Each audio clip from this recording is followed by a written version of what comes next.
대략 한 3년 전쯤 됐던 것 같습니다. 요번에 이제 밴쿠버를 방문하면서 이제 만났던 분이 어떤 분이었냐면은 3년 전쯤에 이제 서리라는 지역에서 큰 살인 사건이 있었습니다. 이제 그 사건은 갱들 간에 서로 알력 다툼으로 벌어진 살인 사건이었는데, 그 아파트에 있던 사람들도 죽고 또 배관을 고치러 갔던 배관공도 죽고, 그래서 굉장히 큰 이슈가 되었던 사건이 있었습니다.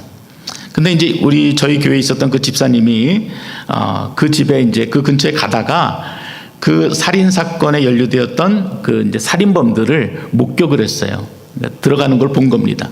또 한 집사님은 그들이 나오는 걸 봤어요. 그래가지고 졸지 어쩔 수 없이 증인이 되었습니다. 그래서 이 갱들을 감옥에 넣기 위해서 이제 3년의 시간이 흘렀는데도 여전히 법원을 왔다 갔다 하면서 그들을 계속 감옥에 있게 하기 위해서 증인으로 애쓰시는 모습들을 보았습니다. 그분이 그런 얘기를 하시더라고요. 증인이 목사님 결코 쉬운 게 아니네요. 누가 증인한다 그러면은 제가 좀 말리고 싶습니다. 이렇게 얘기를 하시는 거예요. 그래서 제가 집사님, 우리 그리스도인들이 해야 될 일 중에 하나가 그런 일들인 것 같습니다. 세상 가운데서 정의롭지 못하고 다 공의롭지 못할 때 그리스도인들이 그곳에서 정의롭게 살고 그리고 공의를 이루기 위해서 사는 것도 하나님이 우리에게 허락하신 너무나 귀한 일입니다 하고 격려를 좀 했습니다. 여러분이 아시는 것처럼 진짜 우리가 살고 있는 세상은 공의롭지 못해요. 정의롭지 못합니다. 그런데 우리가 그러한 세상 속에서 그리스도인으로서 살아간다는 것은 결코 쉬운 일이 아닙니다. 지금 제가 소개드린 이분은 살인사건의 증인이었지만 우리는 지금 이 부활의 증인으로 그리고 예수의 증인으로 이 세상에서 살아간다는 것은 정말 쉬운 일이 결코 아닙니다. 그러나 우리가 편하고자 할 때 우리가 더욱더 우리 마음을 내려놓고 그래 그렇지 그냥 그렇게 물 흐르듯이 세월 가듯이 그냥 그렇게 사는 거야 라고 할 때 우리의 신앙이 바닥을 치고 그리고 교회가 점점 부패해져 가는 것들을 우리는 압니다. 지난 2000년의 교회사가 그것을 보여주고 있지요. 교회가 정치와 결탁하여서 교회가 한없이 편안했을 때 그때가 교회에게 있어서는 가장 큰 위기였고 가장 부패했던 시기입니다. 그러나 오히려 교회가 사회에 반하여서 정의를 부르짖고 공의를 부르짖을 때, 그래서 핍박받고 고난을 받을 때가 교회가 2000년의 교회사 속에서 가장 순수하고 가장 복음의 능력이 나타났던 때라는 것을 우리가 알고 있습니다. 지난주일 저희가 말씀을 나누면서 예수 그리스도의 죽으심과 부활, 이 내용이 우리에게 정말 뜨거운 체험이고 그리고 감격적인 체험이고 무엇과도 바꿀 수 없는 생명 같은 이야기라는 것들을 함께 나누었습니다. 단지 그냥 성경에만 기록되어진 이야기가 아니라 실제적으로 일어났던 사건이고 오늘 이 시간에 우리의 삶 속에 여전히 영향을 주고 나에게 힘이 되어지고 소망이 되어지는 말씀이라는 것을 함께 나누었습니다. 여러분 어떠십니까? 여러분은 그 부활의 체험이, 그 부활의 능력이 여러분의 삶의 자리에 나타나고 계십니까? 오늘 이것을 우리가 좀 생각해 봐야 합니다.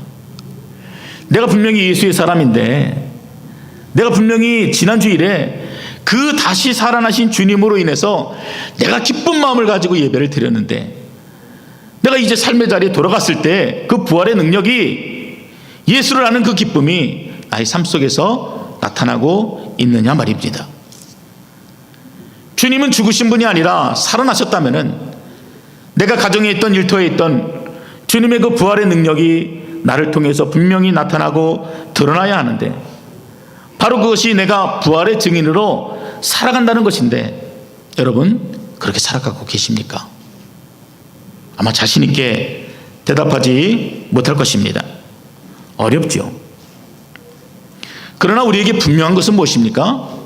우리의 삶에서 반드시 이러한 일이 드러나고 나타나야 된다는 것입니다.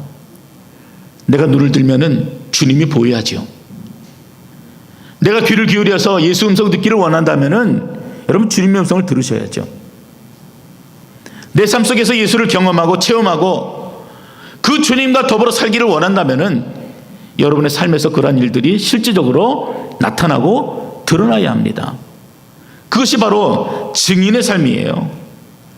그냥 무감각하게 살아가는 것이 아니라 내가 영적으로 깨어 있어서 나의 영적인 모든 감각들이 다 살아나 있어서 그 주님을 늘 체험하고 만나면서 살아가는 것이 우리가 예수의 증인으로, 부활의 증인으로 살아가는 것입니다. 밴쿠버에 있을 때 한 가정을 만났습니다. 이 가정은 장애아를 둔 가정이에요. 그래서 좀 격려하고 위로하기 위해서 그 가정을 만났는데, 아이가 이제 막 나이를 먹어가고 이제 20살에 가까우니까 생각하지 못했던 그런 반응들이 아들에게서 나타나는 겁니다. 하루는 아들을 집에 두고 나갔다 왔는데 집에 와보니까 냉장고에 있는 것들을 다 꺼내서 엎어놓고 유리든 다 깨놓고, 그리고 옷은 다 집어 던지고, 그리고 소리를 지고 있는 아들의 모습을 보게 됩니다. 근데 이런 모습을 볼 때 부모 마음이 어떻겠어요? 깨지죠. 아무리 믿음이 좋아도 그 마음이 금세 흔들려 버리고 맙니다. 아마 장애를 둔 가정을 여러분들이 아신다면은 이런 마음이 어떤 마음인지 여러분도 아시리라고 생각합니다. 근데 이분이 어떤 분이셨냐면은 처음에는 정말 주님을 잘 몰랐어요. 왜냐하면 아들을 쫓아다니다 보니까 신앙생활을 제대로 할 수가 없었습니다. 뭐 구역 모임을 제대로 갔겠습니까? 못 가지요. 아들한테 모든 일정이 맞춰져 있고 삶의 시간들이 다 아들에게 포커스가 맞춰 있기 때문에 무엇인가 자유로운 시간을 가질 수가 없는 형편입니다. 그래서 제가 그분들을 모시고 제자훈련을 시작했어요. 교회에 모일 수 없기 때문에 제가 그분들을 찾아다니면서 이 집에서 한 주, 이 집에서 한 집, 이렇게 한 주 이렇게 다니면서 제자훈련을 했습니다. 근데 제가 참 보람이 됐던 게 뭐냐면은 이분들이 그동안 얼마나 갈급했는지가 알게 된 거예요. 그래서 말씀을 배울 때마다 계속 그 자리에 눈물이 있고 감격이 있고 감동이 있었어요. 그래서 그 남자분 중에 한 분은 담배를 많이 피시던 분인데 제자훈련을 받는 중에 담배도 끊으시고, 또 제자훈련 한 1년쯤 마쳤을 때는 또 이분이 열심히 새벽마다 나가서 운동도 하시고, 그러니까 삶의 패턴이 완전히 달라졌어요. 그리고 교회도 열심히 나가시고 정말 예수 중심으로 산다는 게 무엇인지를 늘 삶으로 보여주시면서 살아가시는 분이십니다. 근데 이번에도 나가서 이야기를 들어보니까 아들의 그런 모습들을 보면서도 이분의 신앙이 변함이 없는 거예요. 그쯤 되면은 좀 낭망도 하고 좀 가다가 넘어질 만도 하고 좀 지쳐서 포기할 만도 한데 여전히 그 예수의 십자가를 붙들고 힘있게 나가고 있는 모습을 보게 된 것입니다. 그분 두 분 중에 부부 중에 한 분은 아들을 킵해야 되니까 새벽 예배 나가지 못했는데 이번에 보니까 아들을 주님께 맡기고 이 부분이 그래도 우리가 살려면은 기도해야 된다. 기도밖에 없다. 그래서 두 분이 아침마다 손 꼭 잡고 같이 새벽기도 나가시는 것을 보았어요.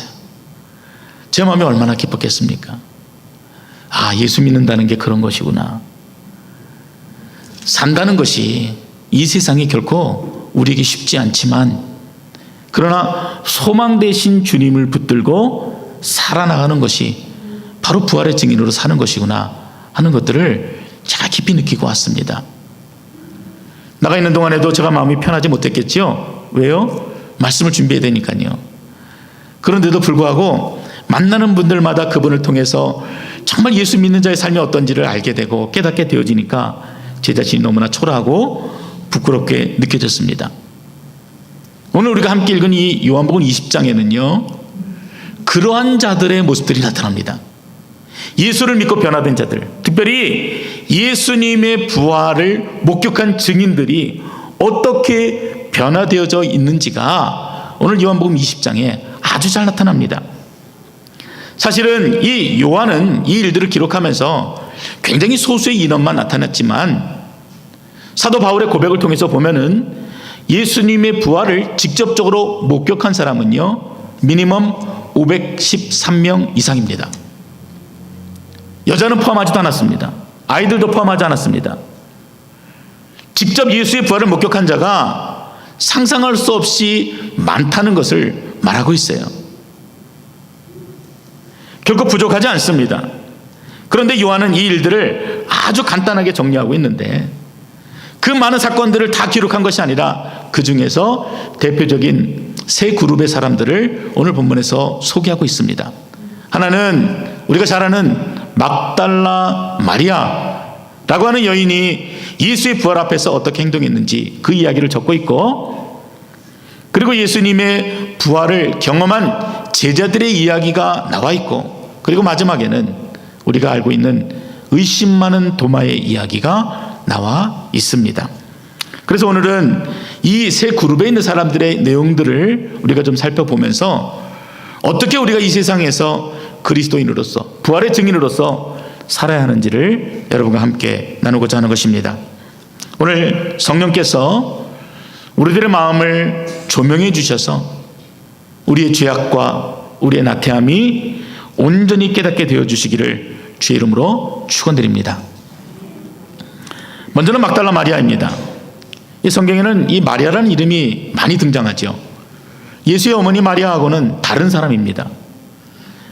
그래서 이 다른 여러 마리아와 구분하기 위해서 이 여인이 살았던 지명, 이 막달라라고 하는 이 지명이 이 여인 이름 앞에 붙어 있습니다.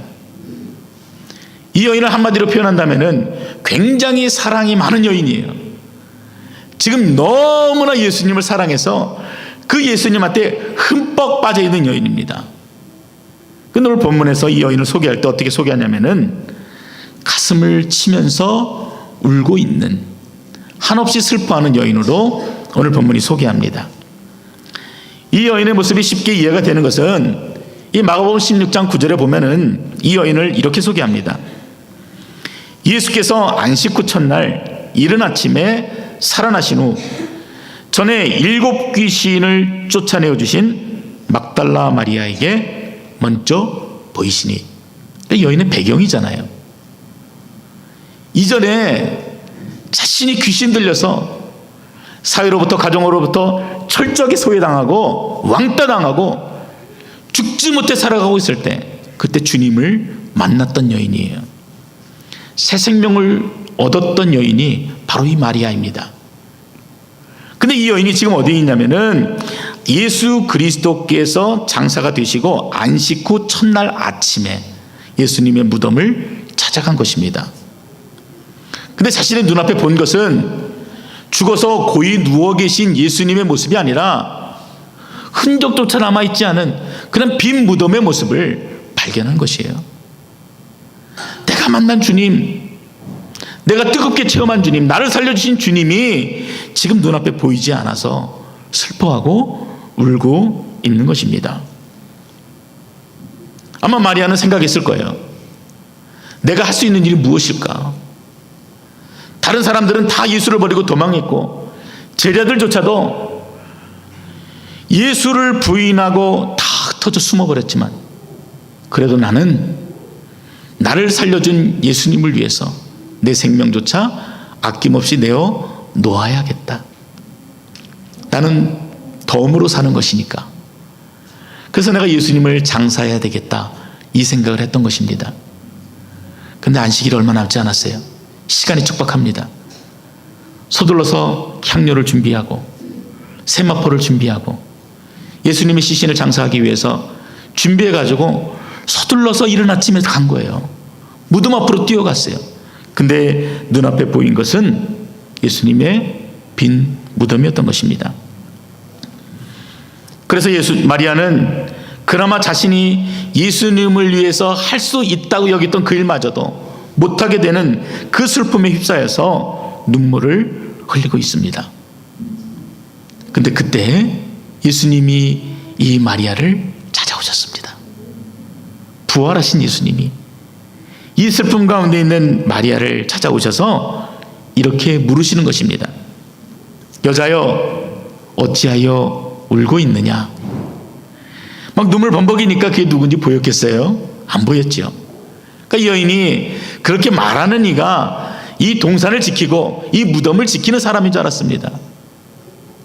주여, 당신이 예수의 시체를 옮겼거든 나를 그리로 인도해 주소서. 내가 그 시체를 가져갈 것입니다. 이렇게 이야기를 하게 됩니다. 근데 예수님이 이렇게 말씀하시는 거예요. 마리아야, 이렇게 말씀하세요. 마리아야. 아마 이 마리아는 그렇게 말하는 예수님을 쳐다보지 않았을 것입니다.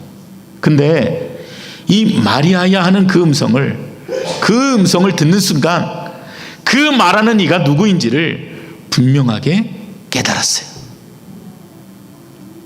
내가 그토록 찾던 예수님, 내가 그토록 사랑하는 예수님, 그분이 지금 나를 부르고 있구나. 그리고 온통 눈물, 콧물 범벅이 되었을 것입니다.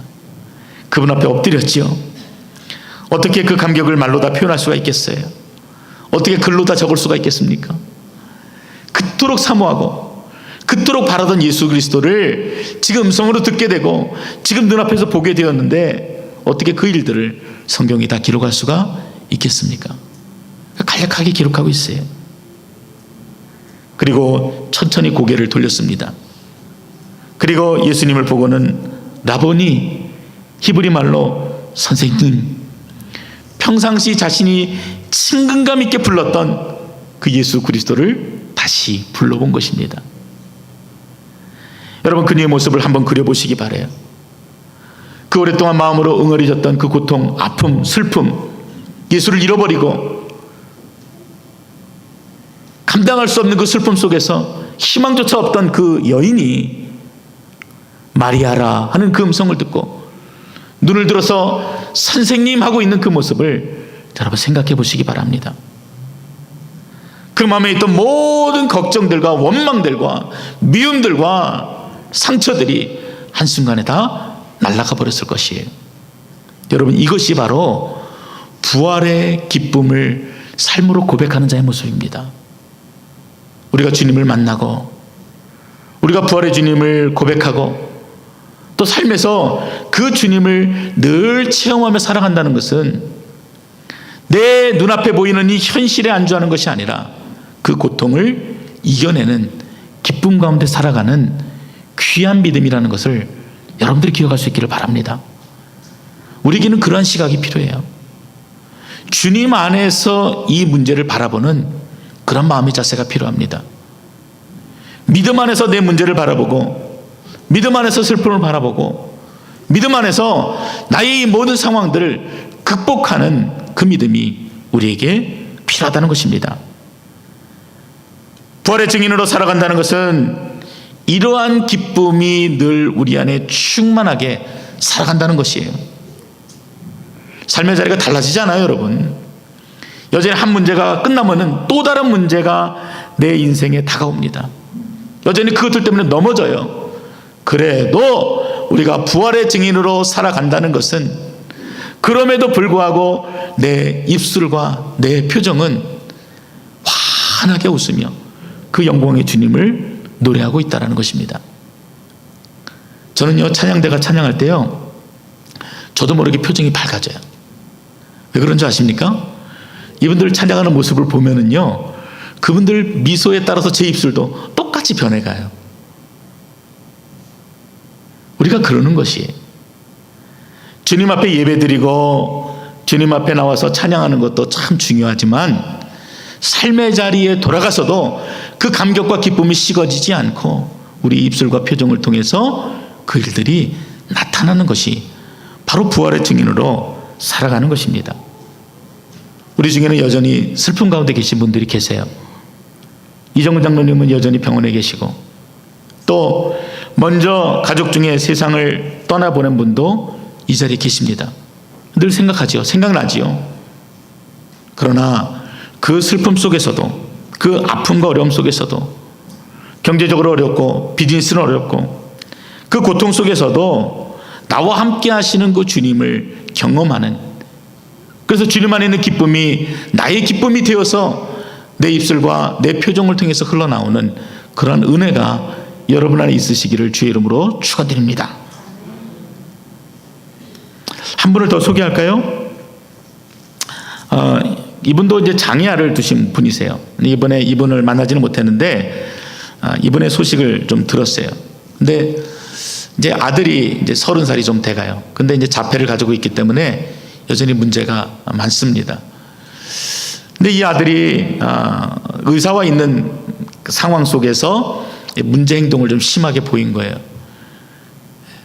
좀 의사가 없을 때 그러면은 엄마가 좀 이렇게 좀 다독거리기도 하고, 그래서 다시 이제 집으로 올 수도 있는데, 의사 앞에서 이 행동을 보이니까 의사가 바로 이 아들을 엄마로부터 격리시키고 정신병원에다 그냥 넣어버렸습니다. 엄마가 너무 마음이 무너지시는 거예요. 그래서 이 아들 데리고 살겠다고 아들 하나만 낳으신 분이시거든요. 이 아들 데리고 살아왔는데 그냥 의사 앞에서 이 아들이 좀 문제 행동을 보이니까 의사가 그렇게 그냥 정신병원에다가 가둬버린 겁니다. 이분을 볼 때마다 참 마음이 아프지요. 그런데 이제 아까 전에 말씀드렸던 그분이 새벽에 가서 이 아들을 위해서 막 열심히 기도하고 제발 좀 나오게 해달라고 막 눈물로 기도하고 있는데, 그 앞에 한 2칸 정도 앞자리에서 어느 한 여자분이 똑같이 어깨를 훌쩍이면서 기도하고 계시다라는 겁니다. 그래서 무슨 얘기일까 하고 이렇게 좀 관심 있게 보니까 바로 이제 그 어머니가 나와서 함께 기도하고 있었던 거예요. 근데 이제 그분은 새벽 기도 나오시는 그런 분이 아니세요. 근데 참 절망 가운데서 소망을 보기 위해 아마 그 자리를 찾아왔던 것 같습니다. 그리고 그 기도하는 가운데서 자신에게 음성을 들려주시고 만져주시는 그 하나님을 경험했을 것이에요. 그래서 한 달 정도 꾸준히 그분이 나오시면서 아들의 이름을 불러가면서 같이 기도하고 그리고 하나님 앞에 고백했다라는 이야기를 듣게 되었습니다. 무엇으로 하여금 그 참 삶의 자리에서 이렇게 고통 가운데 있는데 이분들이 어떻게 새벽에 하나님 앞에 나와서 무릎 꿇을 수 있을까? 여러분 한번 생각해 보시기 바랍니다. 그것은 세상 가운데 있는 답이 아니라 바로 주님 안에 있는 그 기쁨이 무엇인지를 이분들이 알기 때문에 그렇습니다. 구하지 아니하고는 살아갈 수 없는 인생임을 알기 때문에 그래요. 전혀 상황은 달라지는 것들이 없어요. 그럼에도 불구하고 아침마다 주님을 만나고 그래서 주님으로부터 부어지는 그 놀라운 은혜들을 경험하고 느끼게 되니까 그 자리를 떠날 수가 없는 것입니다. 여러분, 이런 것이 기쁨 가운데 주님을 찬양하고 때로는 슬픔 가운데 있어도 주님을 찬양하는 그리스도인들의 모습인 것입니다.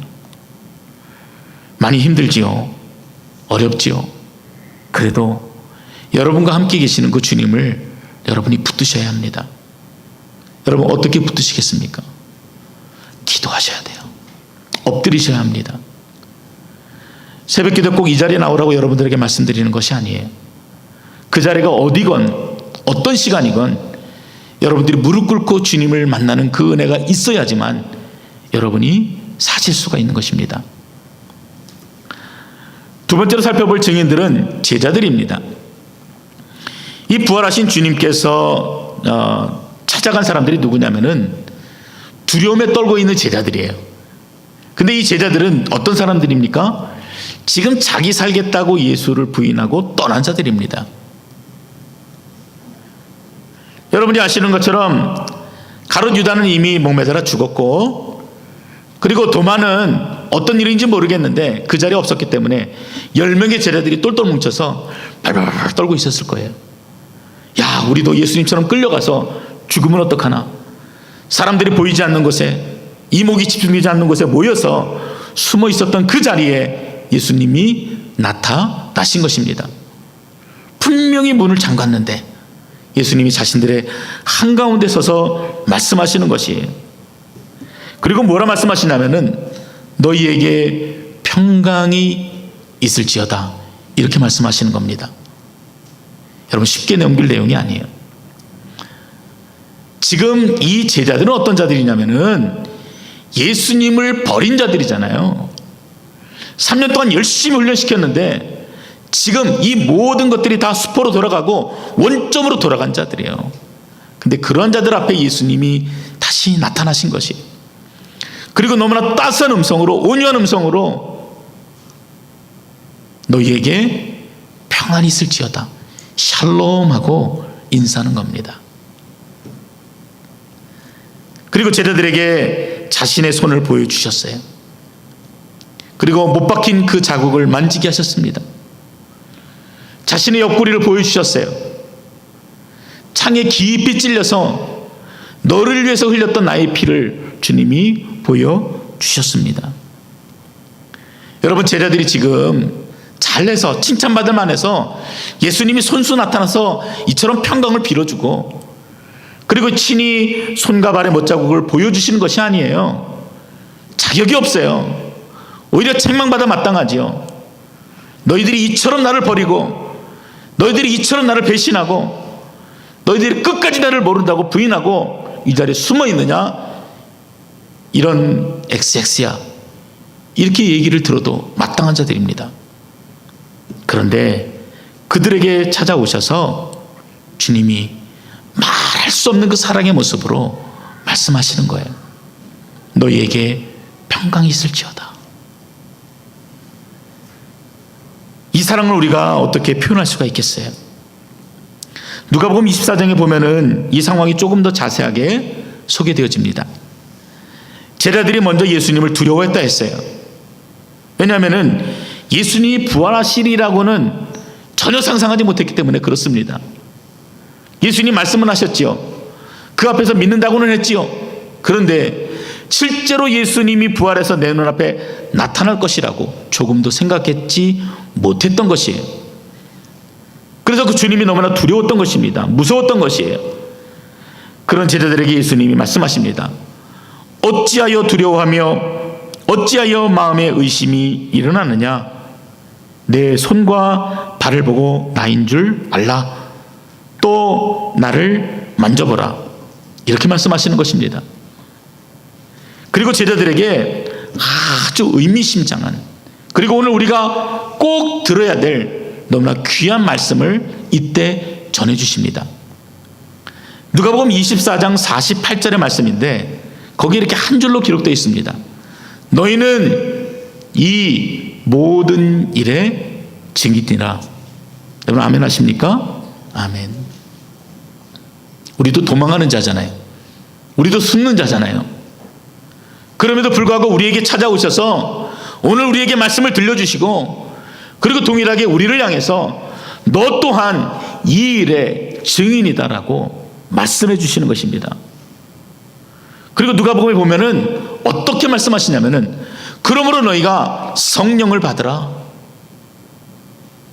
말씀대로 내가 권한을 받고 죽었고 다시 살아서 모든 이들에게 생명이 됨을 너희가 증거하는 자가 되어야 한다. 요한도 그러므로 내가 이 모든 일들의 증인이 되어 이 일들을 기록하였다. 이렇게 오늘 본문에 기록하고 있는 것입니다. 저 여러분이 증인이에요. 무엇의 증인입니까? 예수 그리스도의 죽으심과 부활에 대한 증인이에요.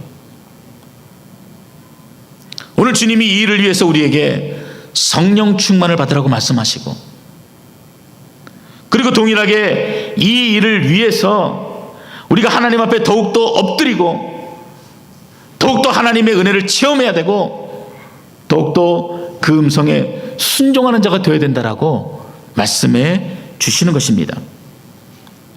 여러분 다시 한번 요한복음으로 넘어와 보세요. 21절입니다. 21절, 20장 21절 우리 함께 읽어봅니다. 예수께서 또 이르시되 너희에게 평강이 있을지어다. 아버지께서 나를 보내신 것 같이 나도 너희를 보내노라. 오늘 우리를 그렇게 보내셨다는 것이죠. 증인으로 우리를 주님이 오셨던 그 세상으로 파송하셨다라는 것입니다. 22절과 23절을 우리 계속 읽어봅니다. 이 말씀을 하시고 그들을 향하사 숨을 내쉬며 이르시되 성령을 받으라. 너희가 누구의 죄든지 사하면 사여질 것이요 누구의 죄든지 그대로 두면 그대로 있으리라 하시니라. 우리 모두가 증인으로 부름을 받았고, 그래서 우리를 통해서 예수 그리스도의 십자가의 부활이, 예수 그리스도의 십자가의 능력이 나타나고 선포되어지기를 원하신다라고, 그래서 내가 너희를 세상으로 보낸다, 파송한다, 이렇게 말씀하시는 것입니다. 자, 오늘 본문의 이 이야기를 들은 자들은 실패자들이에요. 우리가 그것을 기억해야 합니다. 패배자들입니다. 아무 효용가치가 없는 연약한 자들이 지금 감당할 수 없는 사명을 받고 있는 것입니다. 혹시 이 자리에 나는 실패자다, 나는 능력이 없다, 나는 자격이 없다, 나는 나이가 많다, 그래서 아무것도 하지 못한다, 이렇게 여기시는 분 계십니까? 주님은 그러한 자들을 위해서도 동일하게 너희가 이 일의 증인이다, 성령을 받아라, 아버지께서 나를 보내신 것 같이 나도 너희를 세상에 보내노라 하는 그 음성을 분명하게 들어야 될 줄로 믿습니다. 왜요? 우리는 자격이 없어요. 그러나 우리를 세우시고 우리에게 힘을 주시고 우리로 하여금 살아가게 하시는 분이 예수 그리스도 그분이시기 때문입니다. 마지막으로 우리가 한 번 더 살펴볼 증인은 우리가 잘 아는 도마입니다. 예수님이 부활해서 나타나셨을 때 그 자리에 있지 않았던 자예요. 그래서 도마라는 이름 앞에는 꼭 별명이 붙어 있는데 뭡니까? 의심 많은 도마입니다. 찬양도 있지요. 의심 많은 도마처럼 불었네. 아주 유명한 사람이에요.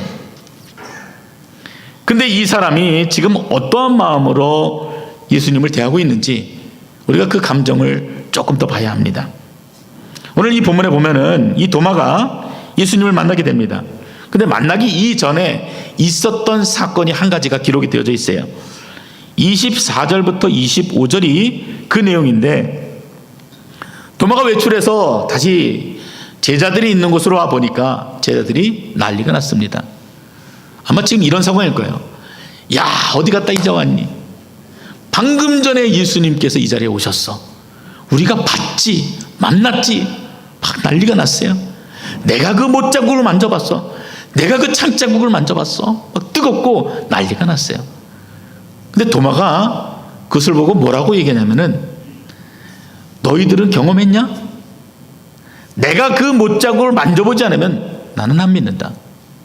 내가 그 창자국을 만져보지 않으면은 나는 결코 믿지 못한다. 이 이야기를 하고 있는 것입니다. 속으로 그랬겠지요. 아니, 주님이 나타나셔서 부활하셔서 오시려면은 내가 있을 때 오시지, 왜 나는 쏙 빼놓고 지금 다른 사람들만 있을 때 나타나서 나를 이처럼 소외감 들게 하나? 아마 원망하는 마음, 불평하는 마음이 아마 마음속에 가득했을 것입니다. 사실은 이 도마가 이러면 안 되죠. 부활하셨다는 주님의 소식을 듣게 되면은 발짝발짝 뛰어야 정상입니다. 말씀대로 부활하셨구나, 진짜 살아나셨구나, 그리고 우리에게 나타나셨구나, 이 기쁨의 소식이 나에게도 기쁨의 소식이 된다라고 고백해야 정상입니다. 근데 지금은 이 도마가 어디에 충실해 있습니까? 자신의 감정에 충실해 있어요. 지극히 자신의 감정에 충실해 있습니다. 다른 사람 다 은혜 받는데요, 나는 은혜를 못 받아요. 왜요? 내 감정에 사로잡혀 있기 때문에 그래요. 저 사람들은 행복해 보이지, 나는 행복하지 못한데. 저 사람은 다 잘 사는 것 같은데 나는 잘 살지 못하거든. 나는 어렵거든. 자신의 감정에 쌓여 있다 보니까 아무리 은혜의 자리가, 은혜의 소식들이 내 귀에 들려도 그것이 나의 은혜가 되지를 못하는 것입니다. 그리고 말하죠. 내가 그의 손에 못자국을 보며 내가 내 손가락으로 그 옆구리에 넣어보지 않고서는 도저히 믿지 못하겠다. 주님이 나에게 와서 직접 얘기하지 않으면 내가 예수를 안 믿겠다. 이 얘기 똑같은 거예요. 여러분, 전대 보시면 이런 분들 많으시죠? 한번 보여봐. 한번 보여봐. 예수님이 살아계시다면 어떻게 그럴 수 있는지 한번 보여봐. 나타내봐. 저는 이 모습을 보면서 탕자가 떠오르더라고요. 마치 집을 나갔던 아들이 돌아와서 모든 자들이 잔치하고 기뻐하는데 한 명만 기뻐하지 않았어요. 누굽니까? 큰아들이에요. 서운한 거예요, 마음에. 내 감정에 충실한 거예요. 아버지의 감정은 뭐 상관할 것도 없이 지금 서운한 마음으로 그렇게 있는 것입니다. 또 한 가지 도마가 실수했던 건 뭐냐면은 자신이 직접 보아야 믿겠다고 했던 바로 그 대목입니다. 지금도 이런 분들이 너무나 많지요. 내가 직접 체험해야 예수를 믿겠다, 예수를 봐야지 교회 나가겠다는 분들이 너무나 많습니다. 그런데 이런 분들을 위해서 31절에 이렇게 말씀하십니다. 오직 이것을 기록함은 너희로 예수께서 하나님의 아들 그리스도이심을 믿게 하려 함이요 또 너희로 믿고 그 이름을 힘입어 생명을 얻게 하려 함이니라. 이 기록이 무엇입니까? 요한복음. 좀 더 넓게 보면은 이 성경이 되겠죠. 가장 확실하고 분명한 증거들이 있음에도 불구하고 믿지 않고 있다라는 거예요. 지금 증거가 없어서 못 믿는 게 아닙니다. 증인이 없어서 못 믿는 게 아니에요. 성경에도 보면은요, 2000년 전에 이 말씀이 기록될 때 600명 이상의 사람들이 예수의 부활을 목격했다 적고 있지만 이 600명의 사람들이 예수를 모두 다 믿었다라고 기록하고 있지는 않습니다.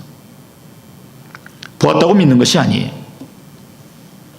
그러나 사도 요한은 이 요한복음을 기록하면서 내가 이것을 기록하여서 너희에게 전해주는 것은 바로 이 생명의 말씀이 너희를 살리는 하나님의 능력임을 말하고 있는 것이에요. 그래서 이 말씀을 통해서 하나님의 아들이심을 믿게끔 하기 위함이다 라고 이 기록의 목적을 오늘 요한복음에 적고 있는 것입니다. 오늘 여러분들과 나누었던 그 장애를 가진 부모님들의 이야기가 그런 이야기잖아요. 그렇게 예수를 만나고 경험한 증인들의 이야기. 삶의 자리는 여전히 어렵고 고통스럽고 견딜 수 없는 시간들이지만 그래도 그 가운데서 주님을 만나고 주의 음성을 듣고 주님의 증인으로 살아가는 자들의 모습입니다. 오늘 이 자리에 있는 분들도 제가 한 분 한 분 이야기를 들을 때마다 감동할 때가 참 많습니다. 그 모든 시간들을 다 보내면서 어떻게 예수를 만나고 어떻게 예수를 붙들고 살아가는지가 제가 너무나 알아요. 여러분들 그러한 이야기들이 그냥 단지 한순간의 이야기만이 아니라 여러분들 남아있는 모든 생의 시간들이 그러한 이야기들로 가득 채워지시는 여러분 되시기를 바랍니다. 여러분의 삶으로 증거하세요. 여러분의 입술과 표정으로 증거하시기 바랍니다. 나중에 의심 많은 도마가 예수님을 직접 만나고 나서 이런 고백을 하잖아요. 나의 주님이시여 나의 하나님이시여 이렇게 고백합니다.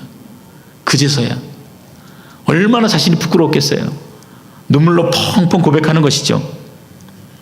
근데 이런 도마에게 예수님이 뭐라고 말씀하셨냐면은 믿음 없는 자가 되지 말고 믿음 있는 자가 되라 이렇게 말씀하십니다. 29절에 보세요.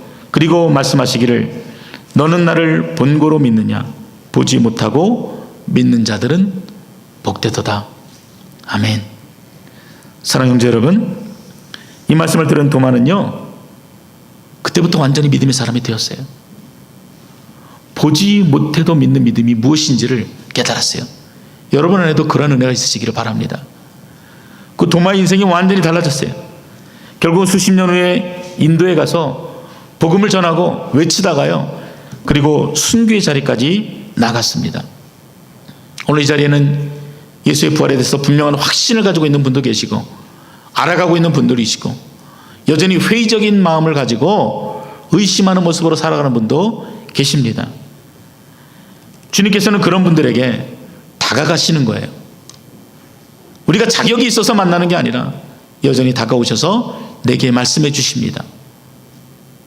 마리아야 친히 우리의 이름을 불러주세요. 그리고 자격 없는 우리에게 평강이 있을지어다 위로하십니다. 자격이 없는 우리에게 너가 이 일의 증인이다 말씀해 주십니다.